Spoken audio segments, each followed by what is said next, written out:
Live షోకి తిరిగి స్వాగతం. ఇక అతిథుల పరిచయం. శ్రీ పాపారావు గారు ప్రముఖ విశ్లేషకులు, ఆర్థిక నిపుణులు.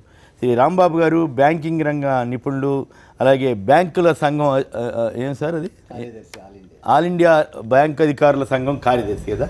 ఓకే. శ్రీమతి కె మాధవి గారు భారతీయ జనతా పార్టీ అధికార ప్రతినిధి.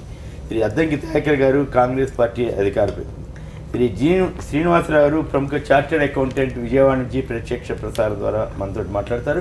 ఇక ఒకవైపు రాష్ట్రపతి అభ్యర్థి ఎంపిక వ్యవహారం చర్చనీయాంశంగా మారుతున్న తరుణంలోనే అందరికీ దానికంటే ప్రాధాన్యం కలిగినటువంటి గూడ్స్ సర్వీసెస్ ట్యాక్స్ పేరుతో, జిఎస్టీ పేరుతో దేశం అంతటినీ కూడా మొత్తం సమూలంగా మార్చివేసే జిఎస్టీ రాబోతూ ఉంది ఇంకొక 10 రోజుల్లో.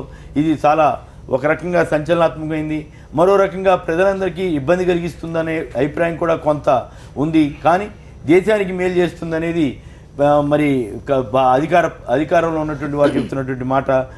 ఒకే దేశం ఒకే పన్ను పేరుతో దీన్ని దేశానికి స్వాతంత్రం వచ్చిన రోజుతో పోల్చి ట్రిస్ట్ విత్ డెస్టినీ పేరుతో ఆనాడు జవహర్లాల్ నెహ్రూ ఎలాంటి ప్రసంగం చేశారో అదే తరహాలో చరిత్రాత్మకమైనటువంటి రీతిలో ప్రధాని నరేంద్ర మోడీ జూలై 30 అర్ధరాత్రి వేళ పార్లమెంటు సమావేశం సెంట్రల్ హాల్లో ప్రసంగం చేయబోతున్నారు. ఇది మరి ఇవన్నీ కూడా ఎలాంటి పరిణామాలు తీస్తాయి? వ్యాపారస్తులు కానీ పారిశ్రామికవేత్తలు కానీ వీటికి సిద్ధంగా ఉన్నారా? దేశ ప్రజలందరి మీద ఇది భారం మోపుతుందా?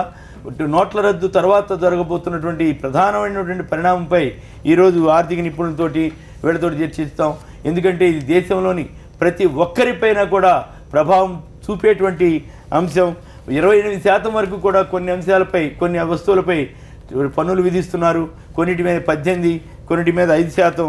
అయితే ప్రభుత్వం పన్ను లేని వస్తువులు, అలాగే 5% వస్తువులు, 12-18% వస్తువులకు మాత్రమే ప్రచారం కల్పిస్తూ ప్రచార ప్రకటనలు కూడా విడుదల చేసింది. దీంట్లో పూర్తిగా వ్యతిరేకించే పరిస్థితి కానీ అట్లాగే పూర్తిగా సమర్థించే పరిస్థితి కానీ లేదనేది ఒక అభిప్రాయం. ముందుగా ఏపీ నుంచి అయితే రాష్ట్రాలు మాత్రం చాలా తీవ్ర నష్టాలు జరుగుతాయి, 11,000 కోట్ల నష్టం జరుగుతుందని కేటీఆర్ చెప్పారు. అదే సమయంలో వీళ్ళంతా కూడా జిఎస్టీకి మద్దతు ఇస్తున్నారు. ముందుగా ఏపీపై ఎలాంటి ప్రభావం ఉంటుంది, ప్రజలపై ఎలాంటి ప్రభావం పడుతుందన్న దాని మీద చార్టెడ్ అకౌంట్ శ్రీనివాసరావు విజయవాడ నుంచి మాట్లాడతారు. శ్రీనివాసరావు చెప్పండి, జిఎస్టీ ఏ రకంగా ప్రజలకు మేలు చేస్తుంది, ఏ రకంగా ప్రజలకు ఇబ్బంది కలిగిస్తుంది? నమస్తే అండి. 70 సంవత్సరాల ఈ స్వాతంత్ర చరిత్రలో ఇది ఒక సువర్ణాధ్యాయం. గూడ్స్ అండ్ సర్వీసెస్ ట్యాక్స్, వస్తు సేవల పన్ను అనేది 30 జూన్ అర్ధరాత్రి నుంచి అమలు చేయబోతున్నారు. ఎందుకంటే ఇప్పటిదాకా ఉన్న మన రిజీమ్ని టోటల్గా ఈ 70 ఏళ్ల చరిత్ర ఉన్న ఇండైరెక్ట్ ట్యాక్సెస్ని ఒకేసారి మారుస్తున్నారు. మార్చేటప్పుడు అతి వేగవంతంగా మార్చడం జరుగుతోంది. ఎందుకంటే ఈ పరిణామాలన్నీ చూసుకుంటుంటే కనుక మనకి 17 టైమ్స్ ఇప్పటిదాకా జిఎస్టీ కౌన్సిల్ మీట్ అయ్యింది. చాలా విషయాల్లో చాలా తీవ్రంగా స్పందించారు. చాలా తొందరగా యాక్ట్స్ అనేది తీసుకురావడం జరుగుతోంది. ఎందుకంటే డిమానిటైజేషన్ ఎఫెక్ట్ తర్వాత మనం ప్రభుత్వాన్ని గమనించినట్టయితే అత్యుత్సాహంతో చాలా ముందుకు వెళ్ళడం జరుగుతోంది. సో ఈ సినారియోలో ఈ గూడ్స్ వస్తు సేవల పన్ను మీద ట్యాక్స్ విధించడం అనేది నిజంగా ముదావహం. ఎందుకంటే ఇప్పటిదాకా 150 కంట్రీల పైగా జిఎస్టీ ఉన్నా కూడా 130 కోట్ల మందికి ప్రయోజనం కలిగించే చెప్పబడుతున్న ఈ వస్తు సేవల పన్నుని ఇంత ఇదిగా తీసుకురావడం అనేది, ఇంత ఫాస్ట్గా తీసుకురావడం అనేది, ఎందుకంటే ఎవరు సన్నద్ధంగా లేరు. అంటే జిఎస్టీ ఇప్పుడు తప్పనిసరిగా క్లిక్ అవుతుందా లేదా అనుకుంటే కనుక 100% హిట్ అవుతుందని చెప్తున్నాం. ఎందుకంటే ఇప్పుడున్న టెక్నాలజీ వ్యవస్థ కానీ ఇవి కానీ చూసుకుంటే కనుక డెఫినెట్గా వస్తు సేవల పన్ను అందరికీ తప్పనిసరిగా హిట్ అవుతుంది. కాకపోతే వ్యాపారస్తులు అందరూ సన్నద్ధంగా ఉన్నారా లేదా అనేదే ప్రధానమైన ప్రశ్న. ఇప్పటికీ ప్రముఖ చార్టెడ్ అకౌంటెంట్స్ అయినా కూడా, ట్యాక్స్ ప్రాక్టీషనర్స్కి కూడా చాలా విషయాల్లో చాలా డౌట్స్ ఉన్నాయి. అవన్నీ మాత్రం ఏమాత్రం క్లారిటీ తీసుకోకుండా ఈ ప్రభుత్వం మట్టికి ముందుకు వెళ్తోంది.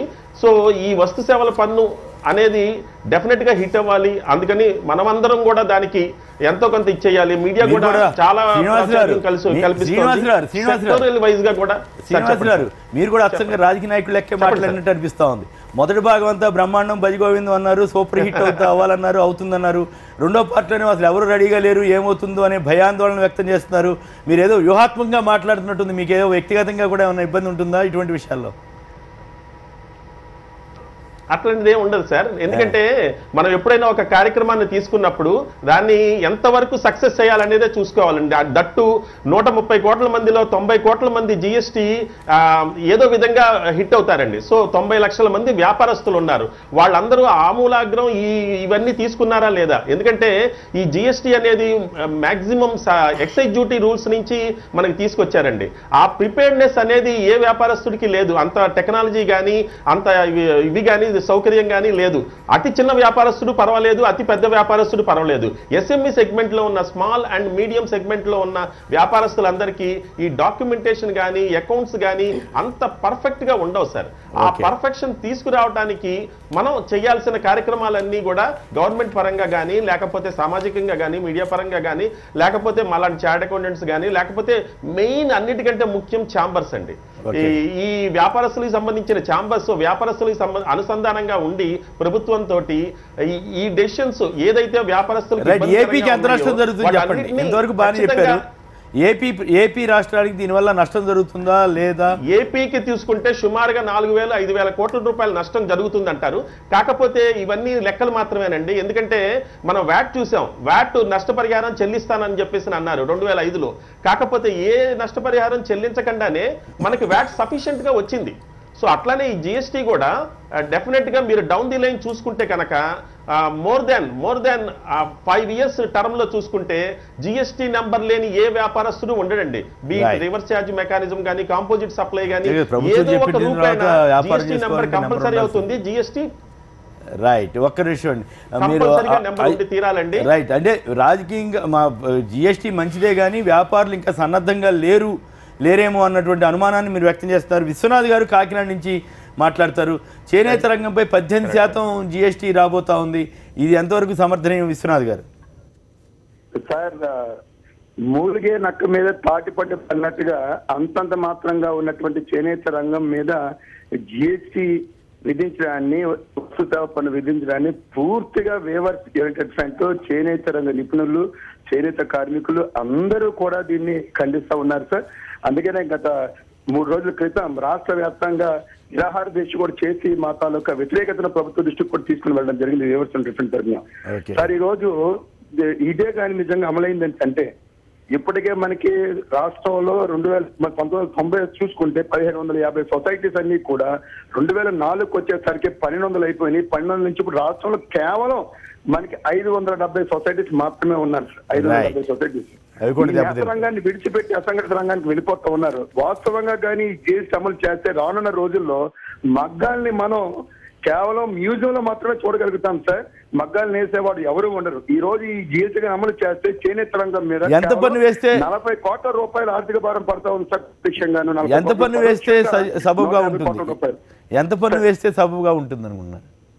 అసలు చేనేత రంగానికి అసలు జిఎస్టీ ఉండకూడదు సార్. అది ఆ చేనేత రంగానికి మనకి వ్యాట్ వేయడం వేస్ట్ సార్. చేనేత రంగానికి జిఎస్టీ పన్ను వేయడం వేస్ట్ సార్. పన్ను వేయొద్దు అనేది బ్రిటిష్ కాలంలో కూడా బ్రిటిష్ కాలంలో మీకు తెలుసు సార్, మనకి బ్రిటిష్ కాలంలో 1909లోనండి పన్నుల విధానము మనకి సిస్టమ్ తీసుకొని వచ్చినప్పుడు కాలంలో వ్యతిరేకించారు. తెల్లదొరలు దీన్ని వ్యతిరేకించిన సందర్భాలు ఉన్నాయి. రైట్. ఇది ఒక రంగంలో ప్రజలకు ఇబ్బంది కలిగే అవకాశం ఉందని విశ్వనాథ్ గారు చెబుతున్నారు. పాపారావు గారు మీ విశ్లేషణ ఏమిటి? విశ్వనాథ్ గారు చెప్పింది 100% అది చేనేత రంగానికి సంబంధించి 100%. మిగతా విషయాల్లో కూడా ఏంటంటే ఇప్పుడు జిఎస్టీ ఇప్పుడు మిత్రులు శ్రీనివాసరావు గారు విజయవాడ చార్టర్డ్ అకౌంటెంట్ ఆయన కూడా మాట్లాడారు హడావుడిగా చేస్తున్నారని. ఆ భాగం మాత్రమే ఆయన చెప్పారు. హడావుడిగా చేయడం అనేది పెద్ద సమస్య. ఇది క్లాగ్ అవుద్ది. ఎక్కడో చోట సిస్టమ్ జూలై 1 తర్వాత చాలా హడావిడి. ఎందుకంటే ఎవరైతే దాన్ని ఇంప్లిమెంట్ చేయాలో ఆ సెక్షన్ కూడా రెడీగా లేదు. ఈ మధ్యకాలంలో ఒక మినిస్టర్ కూడా సెంట్రల్ గవర్నమెంట్లో ఆయన కూడా సెప్టెంబర్ 1 మళ్ళీ చేస్తే బాగుంటుందని మళ్ళీ వెనక్కి తగ్గి జూలై 1 ఐఎమ్ రెడీ అని ఏవియేషన్ మినిస్టర్ అనుకుంటా అన్నారు. కాబట్టి సమస్యలు ఉన్నాయి. ఇంత వేగంగా చేయటం రేపు పొద్దున డిమానిటైజేషన్ చేస్తే మొత్తం దేశం పెరలైజ్ అయినట్టు వరల్డ్ బ్యాంక్ కూడా చెబుతుంది కదా. వరల్డ్ బ్యాంక్ ఏం చెబుతుందంటే డిమానిటైజేషన్ వల్ల చాలా నష్టాలు జరిగి సామాన్యులు ఎక్కువ నష్టపోయారని చెప్తున్నారు. మరి అట్లాంటప్పుడు ఇది కూడా అదే అవుద్ది మొత్తం. ఇప్పుడు ఏమవుతుందంటే డిమానిటైజేషన్ కంటే కూడా డివాస్టేటింగ్గా ఎఫెక్ట్ ఉంటుంది. అంతే ఉంటుంది. మరి వామపక్షాలు వ్యతిరేకిస్తున్నాయి కదా జిఎస్టీని.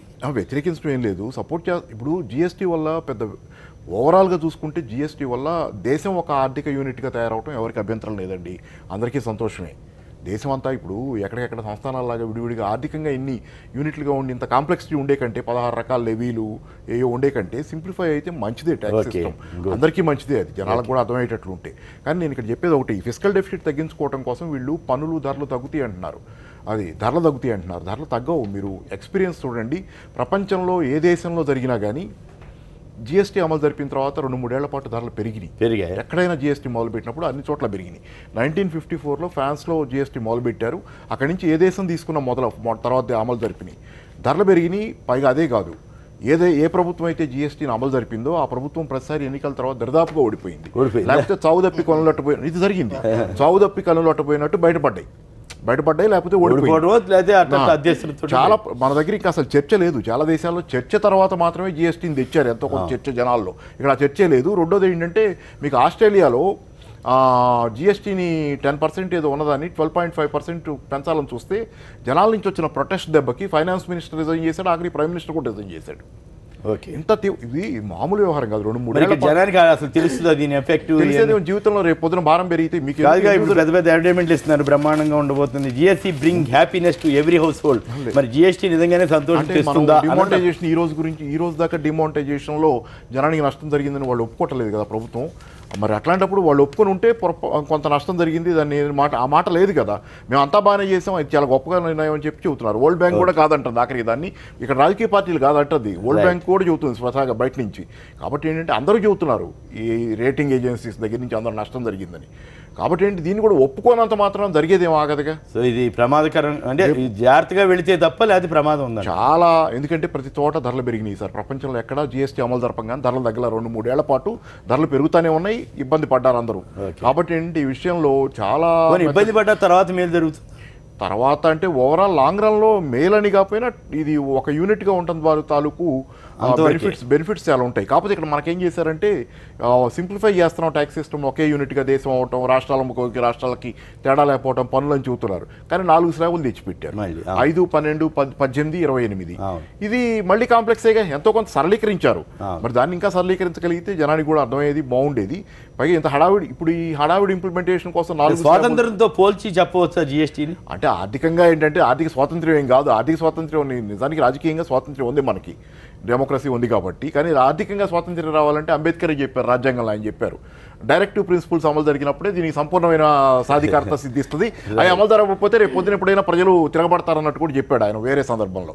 కాబట్టి డైరెక్టివ్ ప్రిన్సిపల్స్, మరి దీనికి డైరెక్టివ్ ప్రిన్సిపల్స్కి అది విప్లవం అంటానికి నెహ్రూ మోడీ వీళ్ళిద్దరిని, అంటే నెహ్రూతో సమానంగా మోడీ గారు ప్రసంగం చేయబోతున్నారు కదా. అంటే నెహ్రూ ఇమేజ్తో వాళ్ళకి మొదటి నుంచి కాంపిటీషన్ ఉంది. బీజేపీ వచ్చినప్పటి నుంచి ఏంటంటే నెహ్రూ వారసత్వాన్ని కాదనే ప్రయత్నం ఉంది. నెహ్రూ తాలూకు లిబరల్ వారసత్వాన్నో డెమోక్రటిక్ వారసత్వాన్నో ఏదో దానికి ఏ పేరైనా పెట్టండి, కానీ దానికి కాదనే తాపత్రయాలు ఇప్పుడు ఏంటంటే దాన్ని ఏంటంటే ఈరోజు ప్రచారం ఎక్కువ ఉంది. వాస్తవంలో 6.1% జీడీపీ మొన్న పడిపోయింది, కానీ ప్రచారం మాత్రం ఎక్కడ ఆగట్లేదు. ఏ ప్రచారం ఆగట్లేదు. నిత్య జీవితంలో జనాలు అసలు ఎంప్లాయ్మెంట్ జనరేషన్ కూడా చూడండి ఎంత తగ్గిందో, సందర్భంగా పోయిన చెబుతున్నా. అన్ని తగ్గుతున్నాయి, అన్ని రకాల ఇబ్బంది పడుతున్నాం, కానీ ప్రచారం మాత్రం హోరెత్తుంది. రైట్. మధుసూదన్ రెడ్డి గారు కావాలి నుంచి. మధుసూదన్ రెడ్డి గారు నమస్కారం, చెప్పండి మీ అనుభవం ఏంటి, మీరేమంటారు? కొత్త వ్యవస్థ. నేను కావాలి సార్, నెల్లూరు జిల్లా. మాట్లాడండి ప్లీజ్.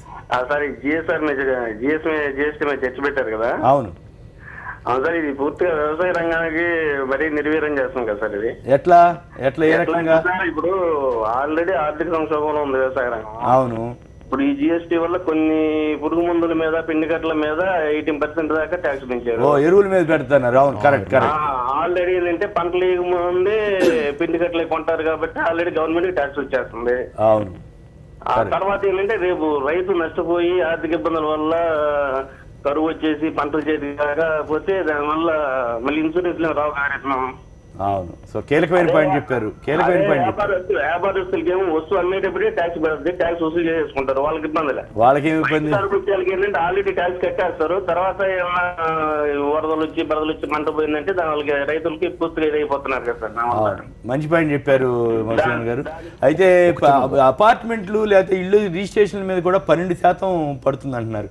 రాంబాబు గారు ఇప్పుడు వారు వ్యక్తం చేసిన అభిప్రాయం కానీ ఓవరాల్గా మీ అభిప్రాయం కానీ? ఓవరాల్గా మొత్తం ప్రపంచంలో భారతదేశం కూడా ఒక భాగమే కాబట్టి ప్రపంచం ఒక డైరెక్షన్లో వెళ్తారు, మనం కూడా అదే డైరెక్షన్లో ఇవాళ కాకపోయినా రేపైనా వెళ్ళక తప్పదు. కాకపోతే భారతదేశం ప్రపంచంలో భిన్నం ఎందుకనంటే ఇక్కడ స్టేట్స్లో ఉన్నటువంటి ఫెడరలిస్టిక్ దీంట్లో ఒక్కొక్క రాష్ట్రానికి ఒక్కొక్క రకమైన ప్రత్యేకత ఆ ప్రాంతాన్ని బట్టి ఉన్నాయి అవన్నీ. అందుకని ఇక్కడికి వచ్చేటప్పటికి అది కంప్లీట్గా మోడల్ సక్సెస్ కాదు. మీరు చూస్తే 1954లోనే ఫ్రాన్స్లో అమలు జరిగింది. ఇది ఎంతకాలం అయింది ఇప్పటికీ? దాదాపు 60-70 సంవత్సరాలు తర్వాత మళ్ళీ దాని గురించి ఆలోచిస్తున్నాం, మధ్యలో అటెంప్ట్ చేసినా కూడా. బట్ అక్కడంతా కన్నా సింగిల్ సిస్టమ్స్ ఇవన్నీ కూడా. ఇక్కడికి వచ్చేటప్పుడు డ్యూయల్ సిస్టమ్ని మనం అడాప్ట్ చేయాల్సి వచ్చింది. ఎందుకని రాష్ట్రాలను దృష్టిలో పెట్టుకుని ఆ డ్యూయల్ సిస్టమ్ చేయాల్సి వచ్చింది. ఆ సిస్టంలో కూడా రాష్ట్రాలు వ్యతిరేకిస్తాయని చెప్పి నీకు జరిగేటటువంటి నష్టాన్ని ఒక 5 సంవత్సరాలు మేమే భరిస్తాం, ఇక్కడ ఈ ప్రత్యేకత ఉందని చెప్పడానికి ఇవన్నీ కూడా. అయితే పర్సంటేజ్ రేటు కూడా మనం చూస్తే ఒక్క ఫ్రాన్స్ అండ్ జర్మనీ 2 మాత్రమే 19% కన్ఫైన్ అయినాయి. మిగతా అభివృద్ధి చెందిన దేశాలన్నీ కూడా 5-6% పరిమితమైనాయి, అంతకు మించి వెళ్ళలేదు. మరి ఇక్కడ మనం 28% దాకా వెళ్తున్నాం కదా. 28% డైరెక్ట్గా అనుకుంటే రకరకాలుగా దాన్ని ఒక రకమైన సిస్టంలోకి 5 ఇది 12. ఇప్పుడు కన్జ్యూమర్కే కన్ఫ్యూజన్ అంతా కొనేటప్పుడు. ఇవన్నీ కన్సంప్షన్ బేస్డ్ ట్యాక్స్లు కదా ఇవన్నీ కూడా. ఎంత నా జేబులో డబ్బు ఉంటే ఎంతవరకు నేను దాన్ని ఖర్చు పెట్టగలిగితే అంత. సో ప్రతి ఒక్క వస్తువు మీద రకరకాల భిన్నమైన రేట్స్ ఉన్నాయి దీంట్లో. సో దీనికి అల్టిమేట్గా వచ్చేటప్పటికి ఈ కాంప్లెక్స్ సపోజ్ బ్యాంక్స్ని కనుక దృష్టిలో కనుక మనకు తీసుకుంటే as on today service tax 15% pay చేస్తుండేవి ఒక సింగిల్ ఎస్ఎస్సిగా, ఒక సింగిల్ రిటర్న్, యాన్యువల్ రిటర్న్. ఇప్పుడు దాన్ని 18% చేశారు. అంటే 3% ఎక్కువ బ్యాంక్స్ ఇంకా కావాల్సిందే కదా బ్యాంకులకు కూడా. అంతే కదా, 3% పెరిగింది అది. ఓకే. సో పెరిగినటువంటి భారం ఎవరి మీద పడుతుంది? అది అల్టిమేట్గా కన్సూమర్కి ట్రాన్స్ఫర్ చేయాల్సిందే కదా. అంతేగా మరి. సో ఇప్పుడే బ్యాంక్స్ చైర్మన్లు అందరూ చెప్తున్నారు ఇవేమి ధర్మసత్రాలు కాదు, ప్రతి ట్రాన్సాక్షన్ని మేము ఛార్జ్ చేస్తామని చెప్తూనే ఉన్నారు. డైరెక్ట్గా కనిపిస్తుంది 3%. దాంతోపాటుగా ఎంత కంబర్సమ్ ప్రాసెస్ చేశారని అంటే ఈ రేటు పెరగడంతో పాటుగా బ్యాంక్స్ అన్నీ కూడా మల్టీ స్టేట్స్లో డెవలప్ అయినాయి కాబట్టి ఈ ప్లేస్ ఆఫ్ కన్సంప్షన్ డిసైడ్ చేయడం కష్టం. ఇవాళ 1 రిటర్న్ సప్లై చేసేటటువంటి బ్యాంక్స్ రేపటి నుంచి 61 రిటర్న్స్ ఫైల్ చేయాలి. ఎందుకు? ప్రతి రాష్ట్రంలో 5 రిటర్న్స్ ఫైల్ చేయాల్సి వస్తుంది. ఎందుకని ఇక్కడ ప్లేస్ ఆఫ్ కన్సంప్షన్ ఇక్కడ ఇది ఒక స్టేట్ నుంచి ఇంకొక స్టేట్కి మారటంలో ప్రతి రాష్ట్రంలో 5 చొప్పున సంవత్సరానికి 60, ఒకటి యాన్యువల్గా, అంటే 61 రిటర్న్ సబ్మిట్ చేయాలి. ప్రతి నెల ఇవ్వాల్సి వస్తుంది. దీంతో పాటుగా ఏ ట్యాక్స్లో ఏ కంట్రీలో కూడా ఇంట్రెస్ట్ అనేటటువంటి దాన్ని ట్యాక్స్ చేయాలి. ఇప్పుడు ఇంట్రెస్ట్ జిఎస్టీలో ట్యాక్స్ వేస్తారు. సో ఇప్పుడు బ్యాంకుల మీద వచ్చే వడ్డీ, కట్టిన వడ్డీ, అట్లాగే వచ్చిన వడ్డీ 2 మీద వేస్తే కదా ఇన్కమ్. ఏదైతే కాదు సపోజ్ మేము లోన్ తీసుకున్నాం, లోన్కి ఇంట్రెస్ట్ కడతాం, దాని మీద కూడా ట్యాక్స్ ఉంటుందా? ట్యాక్స్ ఉందిగా ఇప్పుడు జిఎస్టీలో. దానికి జిఎస్టీలో ఏదైతే ఇంట్రెస్ట్ ని ఎర్లియర్ ట్యాక్స్, లోన్ ఇంట్రెస్ట్ అంటే ఇంకా బర్డెన్ అవుతుంది కదా. అప్పుడు అల్టిమేట్గా ఇవే జరుగుతాయి రేపు పొద్దున్న. ఇప్పుడు ఈ అనుభవాలన్నీ కూడా రాను జనాలకు తెలుస్తాయి. తెలిసినప్పుడు ఎప్పుడైతే కన్జ్యూమర్కి ఆ భారాన్ని ఎప్పుడైతే ట్రాన్స్ఫర్ చేయడం మొదలుపెట్టారో అప్పుడు మాత్రమే చురుకు తగులుతుంది. As on today on paper ఇప్పుడు కూడా ఉంది కదా ఇంట్రెస్ట్, మామూలు వడ్డీ మీద మనకి డిపాజిట్ చేస్తే వచ్చిన వడ్డీ మీద 10% ఇన్కమ్, అది డైరెక్ట్ ట్యాక్స్. అవును, ఇప్పుడు ఇది ఇండైరెక్ట్ ట్యాక్స్ బ్యాంక్స్ బేర్ చేసేవి. ఓకే. కన్సూమర్ బేర్ చేయడం అనేది అల్టిమేట్గా వస్తుంది. అది కాస్ట్ ఆఫ్ ప్రొడక్ట్ మీకు కాస్ట్ అవుతుంది కదండి. అంతేగా. ఇప్పుడు ఏదైతే మీకు ఆఫర్ చేస్తారో సపోజ్ డిపాజిట్ రేట్ 6.8 7% ఇస్తాం, రేపటి నుంచి దాన్ని తక్కువ చేయటం, ఇంట్రెస్ట్ వడ్డీ రేట్లు పెంచడం, అల్టిమేట్గా ప్రాఫిట్ అనేటటువంటి దాన్ని బేరీజ్ వేసుకోవాల్సిందే కదా. సో ఈ బ్యాంక్స్కి సంబంధించి వచ్చేటప్పుడు కూడా ఒక రకమైన కంబర్సమ్ ప్రాసెస్ తయారు చేసినారు. ఇప్పుడు as on today simplify process ఉండేది, అది కాస్త ఎక్కడో కంబర్సంలోకి వెళ్ళి దాన్ని అడ్రస్ చేయొచ్చు. రేపు పొద్దున్న ప్రభుత్వాలు కూడా అడ్రస్ చేయొచ్చు, ఇవాళ ఉన్నదే రేపు పొద్దున్న ఉంటుందని ఏమి అంటలేదు. కాకపోతే దీనిలో ఉండేటటువంటి అనుభవాలు మాత్రం ఈ రకంగా ఉంది. సెకండ్ థింగ్, ఇప్పుడు దేవాలయాలు, చర్చిలు, వాటి మీద ఆ ఇన్కమ్ కింద దాన్ని 10 లక్షలు, సంవత్సరానికి 20 లక్షల వార్షిక ఆదాయం కనుక దాటితే ఎంట్రీ టికెట్స్ ని ఛార్జ్ చేస్తారు, ప్రసాదాలను ఛార్జ్ చేస్తారు, అన్నిటికీ ట్యాక్స్ ఉంటుంది. అన్నిటికీ ఇప్పుడు టీటీడీ లడ్డు కూడా ఖరీదు పెరగబోతుంది. అన్ని రేపు పొద్దున్న ఇవన్నీ అంటే ధార్మిక సంస్థలను కూడా వ్యాపార సంస్థలుగా మార్చింది జిఎస్టీ. ఇది మరి బీజేపీ వాళ్ళు అట్లా చేస్తారు, వాళ్ళంతా మాది హిందూ మతం, దేవాలయాలన్నీ మాయ అంటారు కదా. చిలుకూరి ఆయన చిలుకూరు బాలాజీ ప్రధాన అర్చకులు ప్రొటెస్ట్ చేశారు. సౌందరరాజన్ గారు, మన ఆంధ్రప్రదేశ్ ఫైనాన్స్ మినిస్టర్ వచ్చి తిరుపతిని మీరు ఎగ్జామ్ చేయాల్సిందని అడిగారు. ఇప్పుడు రేపు పొద్దున్న అనుభవాలన్నీ కూడా ఒక్కొక్కటి వస్తున్నప్పుడు ఫైనల్ గా కన్సూమర్ రియాక్షన్ వైటల్ వస్తుంది. అప్పుడు పాపరారు చెప్పినట్టు ఎక్కడైతే జిఎస్టీ అమలు జరిగిందో అక్కడ మళ్ళీ ప్రభుత్వాలు ఎన్ని కాలేదు, ఎందుకని ఎక్స్పీరియన్సెస్ బ్యాడ్ గా వస్తాయి కాబట్టి. అల్టిమేట్ గా నాకున్నటువంటి లిమిటెడ్. మోడీ గారు రిస్క్ తీసుకుంటారా? ఇట్లా తీసుకున్నారు కదా దీనిలో, అంటే అల్టిమేట్ గా అక్కడ చేరుతుందని మనం దానిలో చెప్పడం కాదు. అంటే భారం నాకుండేటటువంటి యాజ్ ఆన్ టుడే నాకున్న ఇన్కమ్తో పాటు నేను ఇండైరెక్ట్ ట్యాక్సెస్ ఏవైతే మీట్ అవుతున్నానో అది రేపు పొద్దున నాకు భారంగా పరిణమించినప్పుడు ఏదైనా నేను దాన్ని కొంటమైనా మానేస్తాను, కన్జ్యూమ్ చేయటమైనా మానేస్తాను, లేదా నా ప్రొటెస్ట్ తెలియజేస్తా. ఇప్పుడు చేనేతకు సంబంధించి వాళ్ళు తెలియజేశారు, వ్యవసాయదారులకు సంబంధించి తెలియజేశారు.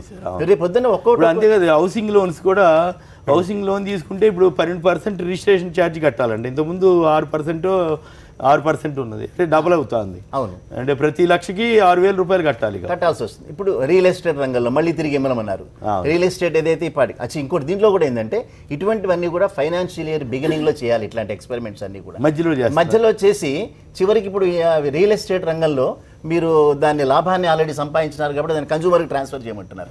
సంపాదించే లాభం అంతా ప్రభుత్వాల ఖజానాలకు వెళ్ళిపోయినాయి. అవన్నీ కూడా వీళ్ళు ట్యాక్సులు కట్టారుగా, ప్రభుత్వం ఎప్పుడు ఇవ్వాలి, వీళ్ళు ఎప్పుడు ట్రాన్స్ఫర్ చేయాలి, ఇవన్నీ ఒక కంబర్సం. ఇదే కనుక ఏప్రిల్ 1 నుంచి కనుక దీన్ని ఇంట్రడ్యూస్ చేసి ఉంటే ఎప్పుడైనా చేయొచ్చు. అంత అర్జెంటుగా రేపు జూలై 1కే చేయాల్సిన అవసరం లేదు. ఇంకో 2 నెలల తర్వాత రిటర్న్స్ ఫైల్ చేయమన్నారు.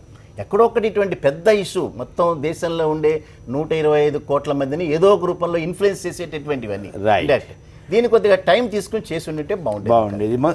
ప్రకాష్ గారు తెలంగాణ టెక్స్టైల్ ఫెడరేషన్ అధ్యక్షులు వారిలైన ఉన్నారు. ప్రకాష్ గారు, మీ రంగం మీద ఎలాంటి ప్రభావం పడుతుంది? జిఎస్టీ మంచిదేనా మీ రంగానికి? సార్, తెలంగాణ టెక్స్టైల్ పై మీద చాలా భారీ ఎత్తున దీని యొక్క ప్రభావం ఉంటుందండి.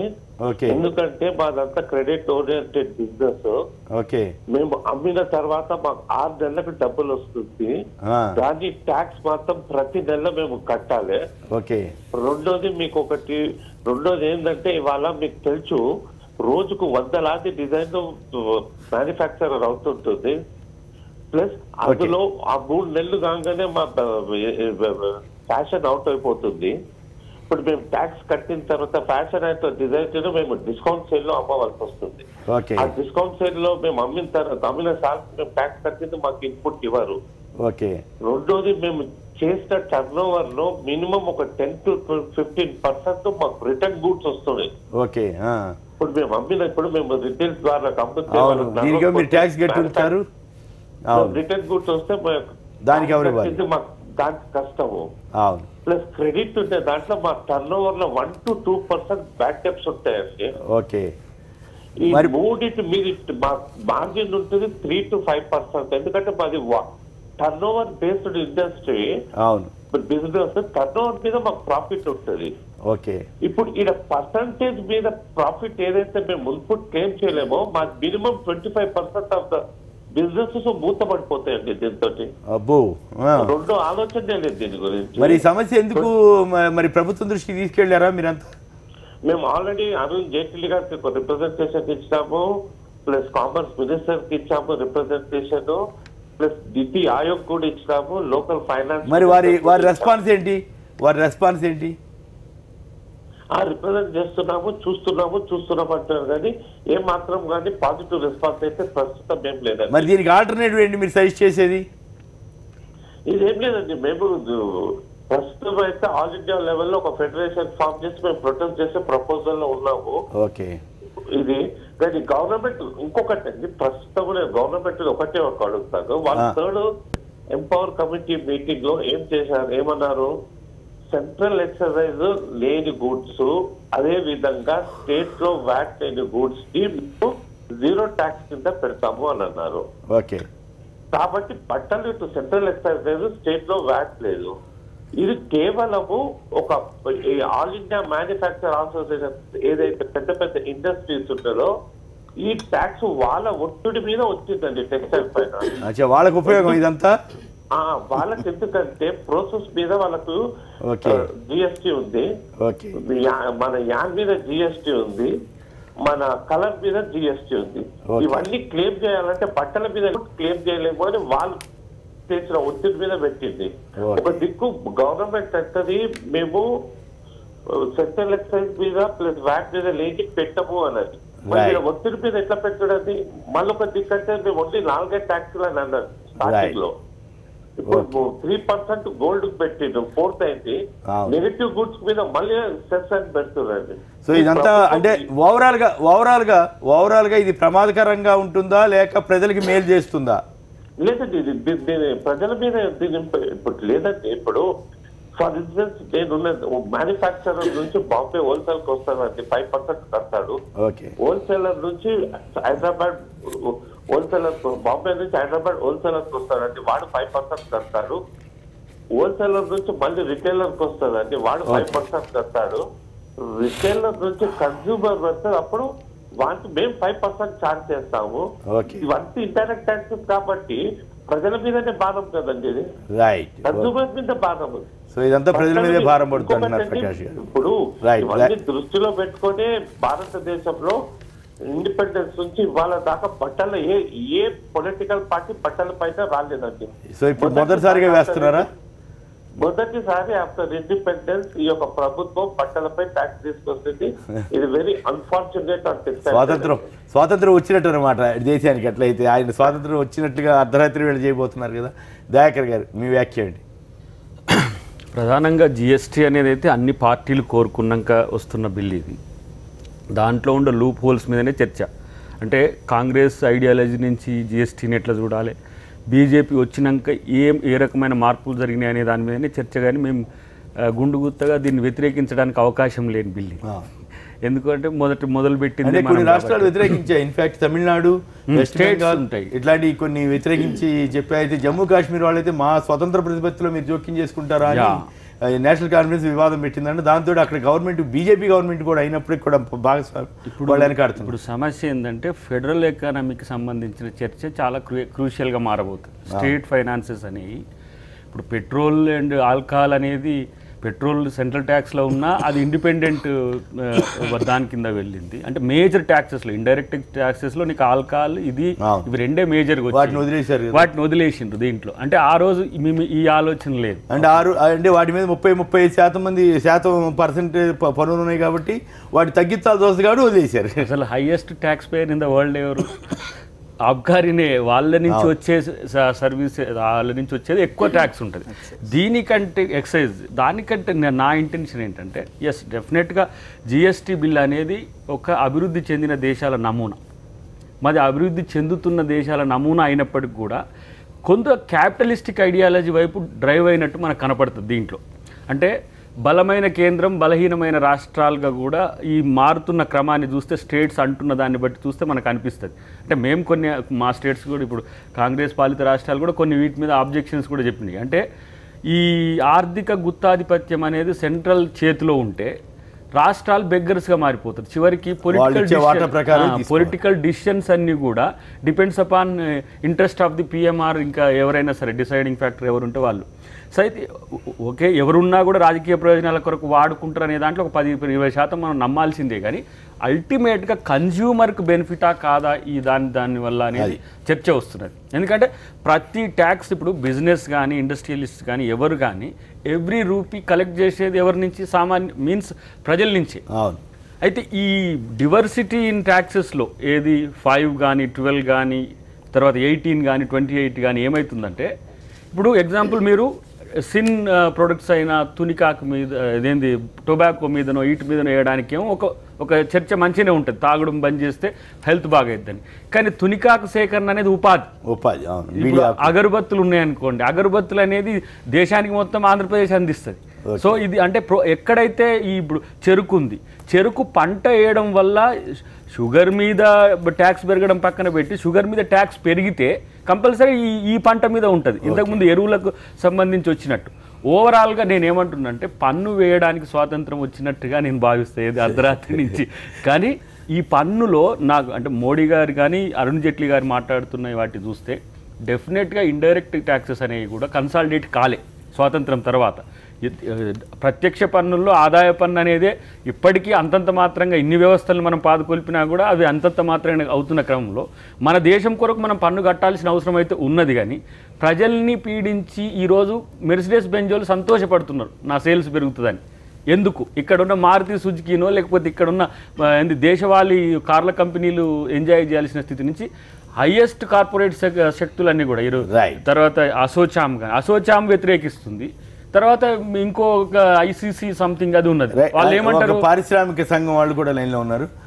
ఇలాంటివి కాకుండా ఇంకో ప్రధానమైన అంశం తొందరపడి ఈ రాత్రికి రాత్రే చేయాల్సిన అవసరం ఉన్న పరిస్థితి కాదు. జిఎస్టీ మీద 30 to 35% మెంబర్స్ కనీసం జిఎస్టీ మీద అవగాహన లేదు. అలాంటి సమయంలో మనం అవగాహన లేనప్పుడు కనుక ఎంత మంచి పథకం మనం ప్రవేశపెట్టినప్పుడు కూడా అమలులో నష్టాలు వస్తే ప్రజలు చీత్కరించుకునే ఒక పరిస్థితి వస్తుంది. సరే, ఒక మార్పుకు, ఒక ప్రయోగానికి, ఒక మంచి సంస్కరణకు సంబంధించిన అంశాల్లో ప్రోస్ అండ్ కాన్స్ ఉంటాయి. కానీ ఎక్కువ మనకు ఎక్కువ ఉంటే బాగుంటుంది అనేది అభిప్రాయం. దాన్ని కన్సిడర్ చేస్తే బాగుంటుంది. ఏమైతుంది, ఇంకొక డిసెంబర్ జనవరికి పోతే నష్టమైంది. ఇన్ని సంవత్సరాలు 70 సంవత్సరాలు ఆగలిగింది, మనం ఒక 5-6 నెలల్లో దాన్ని ఆపితే నష్టమైంది అనేది నా రైట్. ఏపీకే రెడ్డి గారు స్మాల్ స్కేల్ ఇండస్ట్రీస్ అసోసియేషన్ అధ్యక్షులు వారు మాట్లాడతారు. రెడ్డి గారు చెప్పండి, చిన్న పరిశ్రమల మీద వీటి మీద. నమస్కారం. ఎలాంటి ప్రభావం పడుతుంది సార్? ఇప్పుడు అద్దంకి దయాకర్ గారు అంతా విన్నాను, పాపరావు గారు చెప్పింది విన్నాను, రాంబాబు గారు చెప్పింది విన్నాను సార్. వీళ్ళు ముగ్గురు తర్వాత శ్రీనివాసరావు అయిన చార్టర్డ్ అకౌంటెంట్ చెప్పారు సార్. ఇవాళ మేము దక్షిణ భారతదేశం కంప్లీట్ కూడా ఒక జేఏసీ ఫామ్ అయిందండి రీసెంట్ గా. ఓకే. దానికి నేను జాయింట్ వైస్ చైర్మన్ గా నేను ఉన్నాను. ఓకే. ఈ 7 రాష్ట్రాలు మేమంతా సమీకృతమైనామండి బెంగళూరులో. అవును. సో ఇప్పుడు డిమానిటైజేషన్ ఎఫెక్ట్ మేము ఆల్రెడీ ఆ రోజు మీకు చెప్పానండి.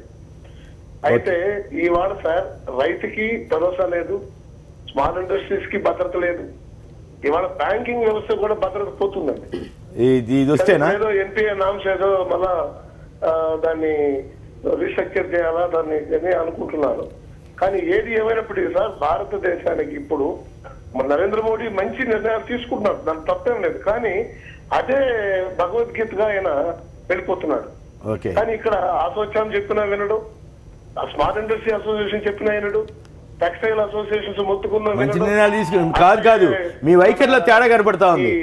కాదు రెడ్డి గారు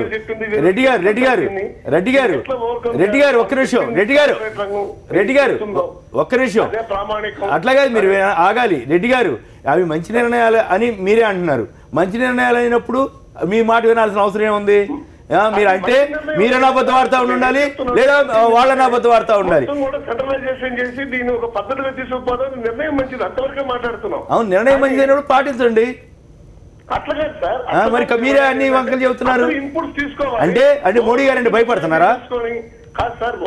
నిర్ణయం తీసేసుకొని అవును ఇది కరెక్ట్ అనేది కాదు కదా. అవును, మీరు స్పష్టంగా చెప్పాలి. మంచి అంటే సన్నాయనొక్కుడు అనమాట. భయంగా అమ్మో మళ్ళీ మోడీ గారు మంచి నిర్ణయం కాదంటే ఏమైనా అంటారేమో అనే భయం మీ అందరికి. ఇక్కడ భయం అనేది కాదండి, ఎందుకంటే మా వాయిస్ తీసుకోవడానికి. అవును, మంచి నిర్ణయం అయితే ఏమిటి పాటించడానికి మీకేంటి అభ్యంతరం? అక్కడ ఒక చిన్న ఇష్యూ అవుతుంది. మంచి నిర్ణయం అని మీరే అంటున్నారు, మంచి నిర్ణయం కానీ అంటూ 100 షరతులు పెడుతున్నారు. మనం డిమానిటైజేషన్ అప్పుడు దీనన్నింటినీ కూడా ఒక సెంట్రలైజేషన్ చేసి ఒక సిస్టమ్ తీసుకురావడంలో మంచి నిర్ణయం.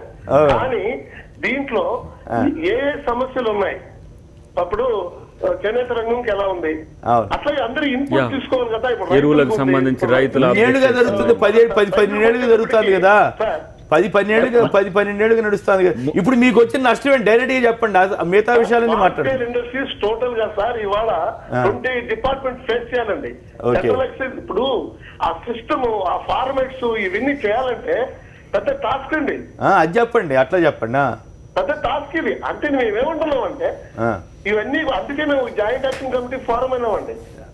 ఫామ్ అయ్యి మొత్తం కూడా మేము దీన్ని అవసరం అనుకుంటే గట్టిగా ప్రెజర్ చేసి గవర్నమెంట్ ని మేము అడ్రస్ చేయాలని అనుకుంటున్నాం. అవును, ఏంటి మీరు వ్యతిరేకిస్తారా? పీడితుల పక్షాన నిలబడి కొట్లాడతారు వాళ్ళు. వ్యతిరేకించడం కాదు సార్, ఎవరైతే నష్టాలు పోతారో వాళ్ళకు అసిస్ట్ చేస్తారు. ఓకే, సో ఇప్పుడు దీనివల్ల ఇండస్ట్రీ దెబ్బతింటదా? లేదు, ఒక్క నిమిషం పూర్తిగా దెబ్బతింటదా? మరి పూర్తిగా దెబ్బతినేది మంచి నిర్ణయం ఎట్లా అవుద్ది? ఈ ట్యాక్సెస్ చాలా హెవీగా ఉన్నాయండి. ఓకే, ట్యాక్సెస్ హెవీగా ఉన్నాయి. ఓకే, అంటే నాకు అర్థమైంది ఏంటంటే దేశవ్యాప్తంగా ఒకే పన్ను ఒకే వ్యవస్థ రావడం వరకు అభ్యంతరం లేదు, కానీ దీనివల్ల వచ్చేటువంటి విపరిణామాలన్నింటినీ ప్రభుత్వం పట్టించుకోకుండా ముందుకు వెళ్ళడం వల్ల ప్రమాదం జరుగుతుంది, ఇండస్ట్రీ దెబ్బతింటుంది అనేది మీ వాదన, అంతే కదా? రైట్. ఒక్క నిమిషం మాధవ్ గారు చెప్పండి, ఏమిటి ఎందుకు ఇంత హడావుడి పడుతున్నారు? ఎంత స్వాతంత్రం అర్ధరాత్రి వేళ వస్తే మాత్రం మీరు కూడా అర్ధరాత్రి వేళే పన్నులు వేయాలా? కొమ్మినేని గారు, ముందు అసలు ఇంత అడావుడని అంటున్నారు. మరి 2004లో వచ్చింది ఫస్ట్ రిపోర్ట్, కేల్కర్ రిపోర్ట్ 2004లో వచ్చింది. ఇవాళ 2017లో దీని గురించి మాట్లాడుతున్నాం. అంటే ఈ 13 సంవత్సరాలు దీని గురించి చర్చ జరిగింది. ఇందాక పాపారావు గారు అన్నట్టు అసలు దీని గురించి చర్చ లేదు, ఏది లేదు అంటానికి లేదు. దీంట్లో అన్ని రాజకీయ పార్టీలు భాగస్వామ్యమే. అది కాంగ్రెస్ కానివ్వండి, వామపక్షాలు కానివ్వండి, బీజేపీ కానివ్వండి, ఎవరైనా సరే ప్రతి రాజకీయ పార్టీ ఏదైతే ఇవాళ బయటకు వచ్చి మాట్లాడుతున్నారు. నన్ను కంప్లీట్ చేయనివ్వండి, తర్వాత నాకు డౌట్ వస్తుంది రాజకీయ పార్టీ ఒకవైపు జనం ఒకవైపు వెళ్తారా అని. అంటే ఇవాళ ఎవరైనా ఎన్నుకోబడింది, ఎవరి నుంచి ఎన్నుకోబడ్డం, ఆ ప్రజల నుంచి ఎన్నుకోబడ్డం వాళ్ళ కోసమే చేసేది. ఇవాళ అది ఒక రాజకీయ పార్టీని బాగు చేసుకోవటానికో లేకపోతే ఒక వ్యవస్థని స్పెసిఫిక్గా బాగు చేసుకోవటానికి కాదు. ఇవాళ ఇది దేశం కోసం మంచిది అని చెప్పి ప్రతి ఒక్కళ్ళు, అది కాంగ్రెస్ కానివ్వండి లేకపోతే ఇంకొకళ్ళు వామపక్షాలు కానివ్వండి, మేమైనా సరే ఇది దేశం కోసం, ఒక దేశం ఒక పన్ను రావటం అనేది మంచిది అనేది మేము నమ్మాం. ఇందాక పాపారావు గారు అన్నట్టు ఎక్కడా లేదు ఇంత పర్సంటేజ్ అంటే అయ్యిండొచ్చు, మిగిలిన కంట్రీస్లో ఎక్కడా లేదు. ఇవాళ 1954లో ఫ్రాన్స్లో ఇంప్లిమెంట్ చేశారు, ఆ తర్వాత 159 దేశాలు దీన్ని పాటిస్తుంది. ఇవాళ పర్సంటేజ్ వచ్చేపాటికి అంటే కాంగ్రెస్ 18% మించకూడదు అని అంది అని అంటే, మరి ఇదే కాంగ్రెస్ పాలిత రాష్ట్రాల్లో కూడా వాళ్ళు ఏమన్నారు, 18% స్లాబ్ పెడితే మాకు కష్టం అవుతుంది, మాకు వచ్చే ఇన్కమ్ తగ్గిపోతుంది, అట్లా కాదు అని అన్నారు. తర్వాత ఇవాళ అంతా కేంద్రం గుప్పిట్లో ఉంటుందంటే ఏది కేంద్రం గుప్పిట్లో ఉంటుంది? ఇవాళ రాష్ట్రాలకి వచ్చే వాటా ఇదివరకు 32% ఉన్నది, దాన్ని 42% చేశారు. అంటే ఆ పర్సంటేజ్ ఏమైనా మారుతుందా? అది బీజేపీ పాలిత రాష్ట్రం కానివ్వండి, ఇంకొక రాష్ట్రం అయినా, ఏ ప్రభుత్వం అయినా సరే అదేమైనా మారుతుందా? ఇచ్చే పర్సంటేజ్ ఇస్తారు కదా కొమ్మినేని గారు. తర్వాత రాష్ట్ర ప్రభుత్వాలకు ఆదాయం తగ్గుతుంది. ఎక్కడ తగ్గుతుంది? ఇవాళ నిజంగానే ఏదైనా ఇవాళ తగ్గితే 5 years కేంద్ర ప్రభుత్వం భరిస్తాను అని చెప్పింది. అది కాకుండా ఆల్రెడీ పెట్రోలియం ప్రోడక్ట్స్ పైన ప్లస్ ఎక్సైజ్ పైన ఏదైతే 45% of the share of the revenue ఈ స్టేట్ గవర్నమెంట్స్కి వస్తుందో అది కేంద్ర ప్రభుత్వాన్ని, రాష్ట్ర ప్రభుత్వానికి వదిలేసింది. అది ఎక్కడ కేంద్ర ప్రభుత్వం తన దీంట్లోకి తీసుకోలేదు. అంటే ఇక్కడ ఏంటి అని అంటే స్ట్రింజెంట్గా లేకుండా ఇవాళ స్టేట్స్కి కూడా కొంత ఫ్రీ హ్యాండ్ ఇచ్చింది. ఇవాళ ఆల్ ఆఫ్ అ సడన్ అందరినీ తీసుకొచ్చేసి మా దీంట్లో ఉండాలని మేము ఎప్పుడూ అనుకోలేదు, మా దీంట్లో పెట్టుకోవాలనేది కాదు. ఇవాళ మన దేశం ముందుకు వెళ్ళాలి అని అంటే ఒక విధానం కావాలి, ఇది మంచిది అని నమ్మి అన్ని పార్టీలు నమ్మిని ఇవాళ ఏదో రేపు ఏదో జరిగిపోతుంది అంటే డెఫినెట్గా ఇంప్లిమెంటేషన్స్లో ఏదో జరుగుతుందని నేను అనుకోను. జరిగితే గనక ఇంప్లిమెంటేషన్స్ ఏదైనా ప్రాబ్లమ్స్ వస్తే కనుక డెఫినెట్ గా బ్యాంకులకి జరిగే నష్టాన్ని వారు వివరించారు. అదే ఇవాళ ఇంప్లిమెంటేషన్ పరిగణలో తీసుకోవాలి కదా. ఇవాళ ఇంప్లిమెంటేషన్ తర్వాత ఏదైనా జరిగితే డెఫినెట్ గా ఎప్పటికెప్పుడు ఇవాళ మన రాజ్యాంగాన్ని ఎన్నోసార్లు సవరించుకున్నాం, అట్లాగే ఇది సవరించుకుంటాం, దాంట్లో ఏమీ లేదు.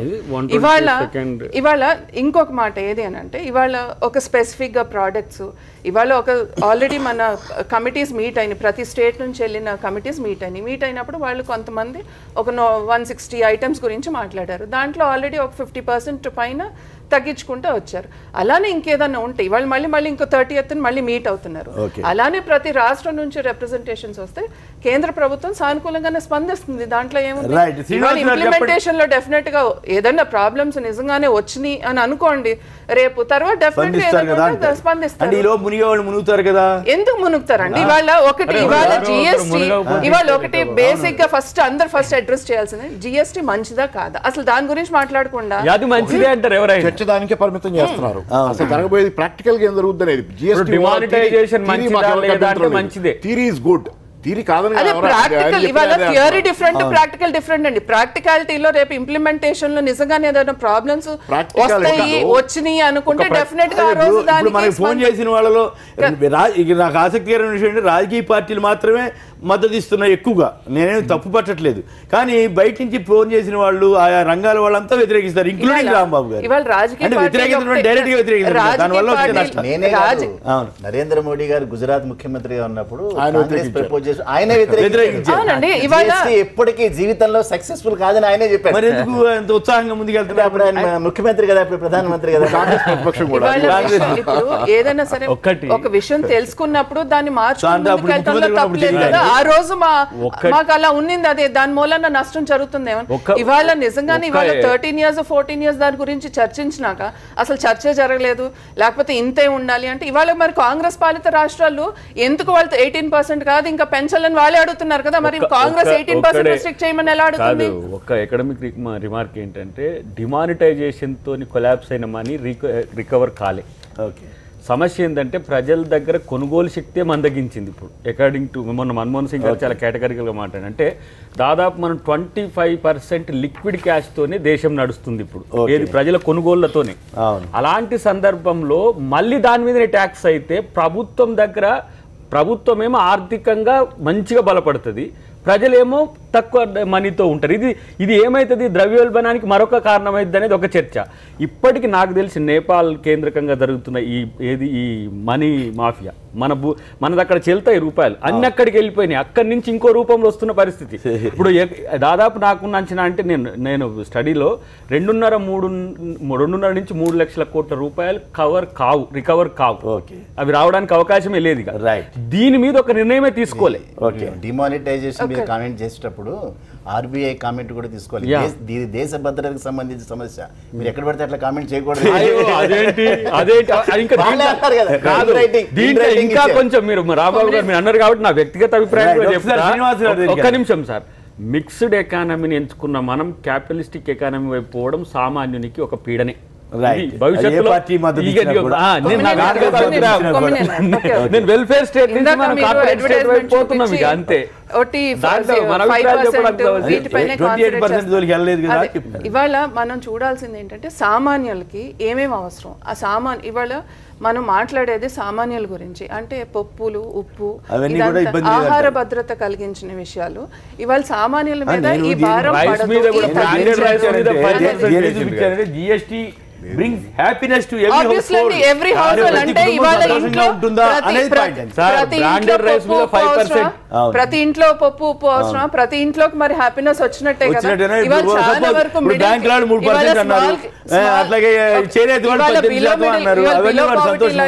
క్లాస్ వాళ్ళందరికీ ఇందాక బెంజ్ కార్ల గురించి మాట్లాడారు. లగ్జరీ కార్స్ మీద రేట్లు పెరుగుతున్నాయి కాబట్టి కంపెనీ వాళ్ళు రేట్లు తగ్గిస్తే మనం ఏం చేయలేం దానికి. ఇంకొకటి ఏమన్నారు, వరల్డ్ బ్యాంక్ డిమానిటైజేషన్. ఇదే మొన్న మార్చ్ లో వరల్డ్ బ్యాంక్ CEO ఏమన్నారు, he's praised demonetisation in India.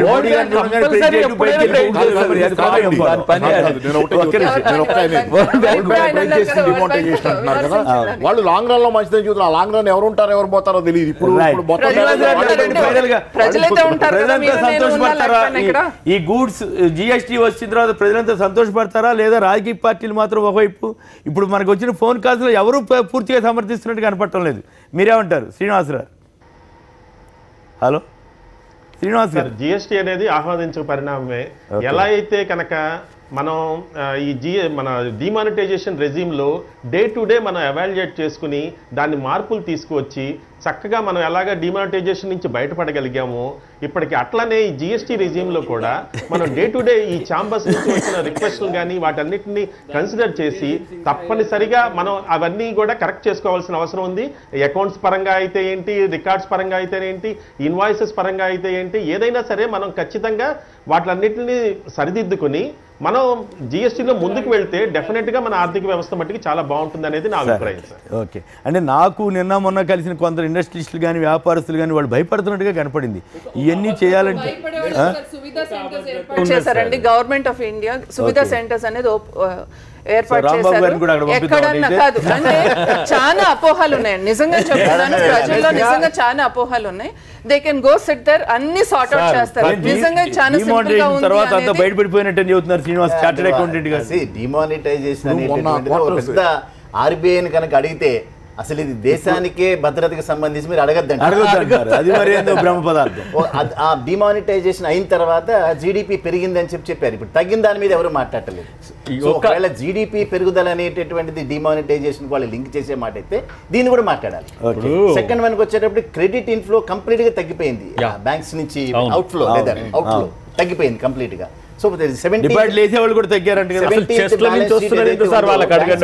అవే చెప్తున్నాయి చెప్పగానే లెండింగ్ అనేటటువంటి చేయలేకపోయినారు కదా. లెండింగ్ అనేది చేయలేకపోయినారు. ఎక్సెస్ ఏదైతే దాదాపు 12-13 లక్షల కోట్ల రూపాయల పైన వచ్చిందో దాన్ని ఎక్కడ కూడా డిప్లాయ్ చేయలేకపోయినారు. ఆ మేరకు ఇంట్రెస్ట్ ఎక్కువ పే చేయాల్సి వచ్చింది ప్రతి ఒక్క బ్యాలెన్స్ బ్యాంకులన్నీ. అంటే దాదాపు 1,50,000 కోట్ల రూపాయల ఆపరేటింగ్ ప్రాఫిట్ సంపాదిస్తే బట్ ఈ ప్రాసెస్ వల్ల జరిగినటువంటి నష్టం 600 కోట్ల రూపాయలు మాత్రమే నికర లాభం మొత్తం బ్యాంకింగ్ ఇండస్ట్రీ చూపించింది 2017కి. మొత్తానికి మరి అంత 1,40,000 కోట్ల రూపాయలు ఎక్కడికి పోయినాయి? ఇవన్నీ కూడా ఇవన్నీ డిమానిటైజేషన్ ఎఫెక్ట్. దాని మీద చర్చ పెడితే మాట్లాడచ్చు, అసలు చర్చకే పెట్టద్దు అంటున్నారు. అంటే ఇంకోటి ఇదేదో రాజకీయ మ్యాటర్ కావాల్సిన అవసరం లేదు. ప్రభుత్వం అయినా ఆర్బీఐ అయినా ట్రాన్స్పరెన్సీకి చాలా ప్రాధాన్యత ఇస్తున్నాం అనే ప్రభుత్వం ఒక్కసారి ఎంత అమౌంట్ వచ్చిందో చెప్పాలి. ఇంతవరకు చెప్పలేదు. చెప్పమని చెప్తున్నారు. మేము ఎన్నోసార్లు ఆర్టీఐ ద్వారా మేము వెళ్తే ఇది కంట్రీకి సావర్నిటీకి సంబంధించి ఏమి లేదు, చెప్పడానికి తప్పించుకోవడానికి అంతే. ఇప్పుడు ఆయన అనేది ఆయన అంటారండి, ఇవాళ డీటెయిల్స్ ఇవ్వాల్సినప్పుడు డెఫినెట్ గా ఇస్తారు. ఆల్రెడీ మొన్న చెప్పడం జరిగింది. దీని మూలన మనకి జీడిపి పెరిగిందనే చెప్పారు కానీ అక్కడ తగ్గిందనేది లేదు. ఇంకోటి ఇవాళ దీని ద్వారా కూడా ఇవాళ ఇప్పుడు జరిగే ఏదైతే జిఎస్టీ గురించి కూడా జిఎస్టీ ఇంప్లిమెంట్ చేసినా కూడా డెఫినెట్ గా నష్టం జరుగుతా అనేది నిపుణుల ఆందోళన. ఇవాళ అదే అంట, ఇవాళ 13 సంవత్సరాలు ఏ నిపుణులు దీంట్లో చర్చించలేదంటారా? ఇవాళ 13 years ఈ జిఎస్టీ గురించి చర్చ జరిగినప్పుడు దీంట్లో ఎవరు భాగస్వాములు కాదా? అందరూ భాగస్వాములే కదా, అందరూ ఆర్థిక నిపుణులే కదా దీంట్లో ఉన్నది. So called great Narendra Modi గారు అంత గొప్ప ఆయనే మొదట వ్యతిరేకించి ఇప్పుడు మద్దతు ఇస్తున్నాడు. ఇవాళ స్టార్టింగ్ లో దాన్ని తీసుకొద్దాం అనుకున్నప్పుడు ఇవాళ మేము ఏం చేస్తున్నాం, దాంట్లో ఎవరెవరికి ఏమేమి ఉన్నాయో ప్రతి రాజకీయ పార్టీని కూర్చోపెట్టి మాట్లాడడం జరిగింది. మేము అర్థం చేసుకున్నాం, వాళ్ళతో పాటు వాళ్ళు జనానికి అదే ప్రజలకి చెప్పాల్సిన బాధ్యత మంది. ప్రజలకి ఇవాళ మనం అడ్వర్టైజ్ చేయాల్సిన బాధ్యత కూడా మందే. కేంద్ర రాష్ట్ర ప్రభుత్వాలు డెఫినెట్ గా ప్రజల్లోకి తీసుకెళ్లాల్సిన అవసరం ఉంది.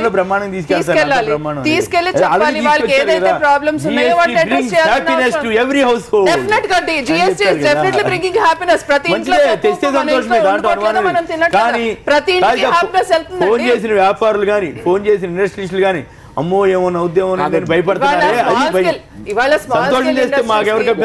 స్మాల్ స్కేల్ ఇండస్ట్రీస్ కూడా బిలో 20 lakhs కూడా అసలు ఏ ఇది లేదు, వాళ్ళు హ్యాపీగానే ఉండాలి. రామాచారి గారు హైదరాబాద్ నుంచి. రామాచారి గారు నమస్కారం. చెప్పండి, ప్రతి ఇంటికి సంతోషం వచ్చేస్తోందా జిఎస్టీ తోటి? ఏమండి? నమస్కారం, మాట్లాడండి. ఇప్పుడు పెద్దలందరూ నమస్కారం సార్. అక్కడ ఉన్న వాళ్ళకి మాట్లాడండి సార్. ఇప్పుడు అక్కడ కూర్చున్న వాళ్ళకి ఏం కాదు సార్, సామాన్యమైన వాడైతే పప్పు ఉప్పు నిప్పు కాలు చెప్పు కొనుక్కుంటాడు. అంటే మా ఇంటికి రావండి, మేము వండుకో వాళ్ళే చెప్తారండి. కొనుగోలు శక్తి తగ్గిపోతుంది సార్. కాలుకి చెప్పు కూడా పెరిగిపోతుంది సార్ అక్కడికి. ఓకే, సో ఇవన్నీ మరింత ఇబ్బందుల్లోకి నెడతాయి అంటారు. కాదుగా, మీరు అర్థం చేసుకోవట్లేదేమో.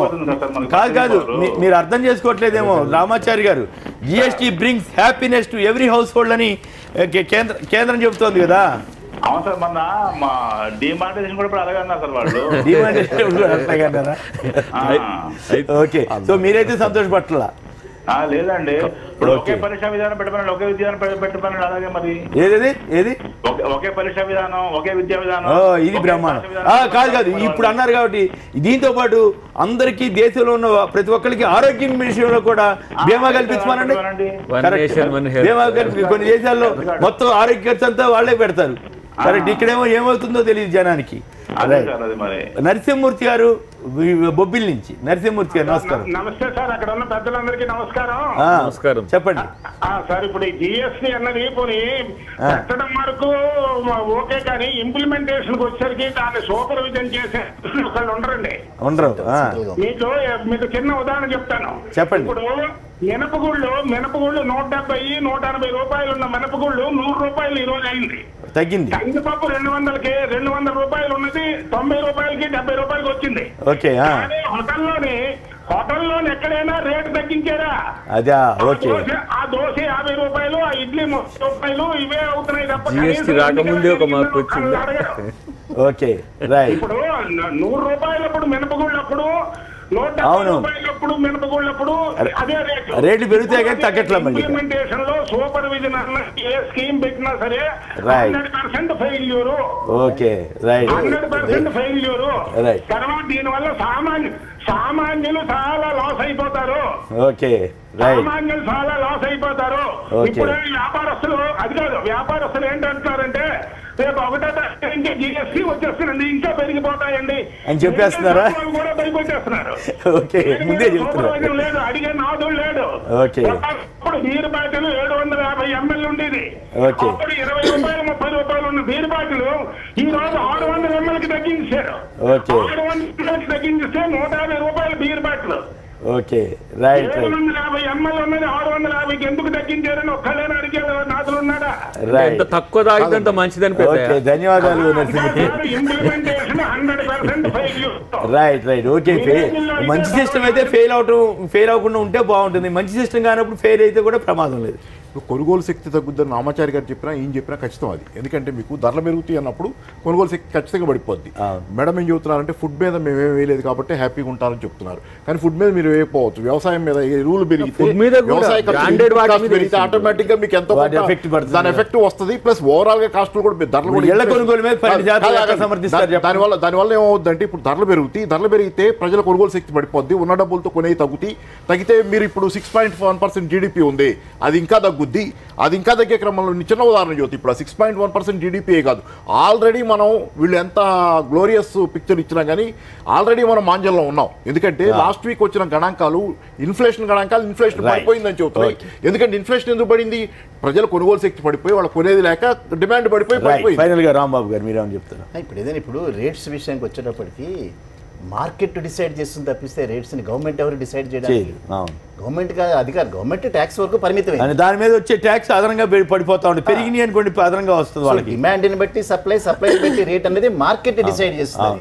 అందుకని దీనిలోకి వచ్చేటటువంటి వ్యవహారాలు కాదు. ఓవరాల్గా ఒక ఎక్స్పెరిమెంట్ చేశారు. ఈ ఎక్స్పెరిమెంట్ అనేటటువంటి వీళ్ళకి పుట్టిందేం కాదు, ఇది ఎప్పటి నుంచో ఉన్నటువంటి ఐడియాని దాన్ని ప్రూవ్ చేశారు. ప్రూవ్ చేసేటటువంటి ప్రాసెస్లో ఫైనల్గా మీరు దాన్ని ఇంప్లిమెంట్ చేసేటప్పుడు ఒక మంచి ఎక్సర్సైజ్ కనుక ఇంకా చేస్తుంటే కొన్ని సలహాలు వచ్చిండేవి. అందుకని వీళ్ళు ఏం చేశారు, రాష్ట్రాలకు కాంపెన్సేట్ చేయటం, 4 రకాల స్లాబ్ సిస్టమ్ పెట్టడం, ఈ దేశంలో డిఫరెంట్ కాబట్టి రాష్ట్రాలకు కూడా కొంత అధికారం ఇవ్వటం, ఇవన్నీ కొన్ని కాస్మెటిక్స్ అనేది అర్థం. బట్ రేపటి నుంచి దానికి సంతోషంగా ఉండరు ఖచ్చితంగా. ఇప్పుడు సెంటర్కి రానటువంటి ట్యాక్స్ అంతా ఈ రూపంలో వాళ్ళకి వస్తుంది కాబట్టి వాళ్ళు మూవ్ చేసినారు. నిన్నటి దాకా రానటువంటి రుణమాఫీలకి వాటి ఖర్చు పెట్టవచ్చు. రుణమాఫీ అనేది రేపు పొద్దున ఇది ఖచ్చితంగా పంజాబ్ లో కాంగ్రెస్ 2 లక్షలకి రుణమాఫీ చేస్తున్నామంట. దయాకర్ గారు ఇచ్చినటువంటి ఒక స్టేట్మెంట్ వాల్యూ అదేంటంటే కేంద్రం బలపడటం, రాష్ట్రాలను బలహీనపరచడం. ఈ సిస్టమ్ మాత్రం, ఆ కాన్సెప్ట్ మాత్రం రైట్. ఏదేమైనా జిఎస్టీ నిజంగానే ప్రతి ఇంటికి సంతోషాన్ని చేస్తే సంతోషించాల్సిందే. కానీ ఆశ్చర్యకరంగా మొదటిసారిగా బహుశా ఇటీవలి కాలంలో ఎన్నడూ లేని విధంగా రాజకీయ పార్టీలు దీన్ని బలపరచడానికి కాస్త ఉత్సాహంగా ఉంటే ప్రజల్లో మాత్రం భయాందోళనలు ఉన్నాయి. మరి మొదటిసారిగా రాజకీయాలకి సామాన్యులకి మధ్య ఎలాంటి ఆయా రంగాల్లో కూడా చాలా భయాందోళనలు వస్తున్నాయి. ఈ భయాందోళనని నిజంగానే తొలగించి మోడీ గారు ప్రతి ఇంట్లో నిజంగా సంతోషం నెలకొల్పగలిగితే స్వాగతించాల్సిందే. కానీ ఆ పరిస్థితి వస్తుందా, మరి ఆ భయాలు తీరతాయా అన్నది కాలమే తేల్చాలి. ఇక పాపారావు గారు, రాంబాబు గారు, మాధవి గారు, అద్దంకి దయాకర్ గారు, శ్రీనివాసరావు అనేక మంది మాట్లాడారు బయట నుంచి కూడా. వారందరికీ కూడా, ఏపీకే రెడ్డి గారి తదితరులందరికీ కూడా ధన్యవాదాలు. ఇది నేటి వార్తా విశ్లేషణ కార్యక్రమం. నమస్కారం.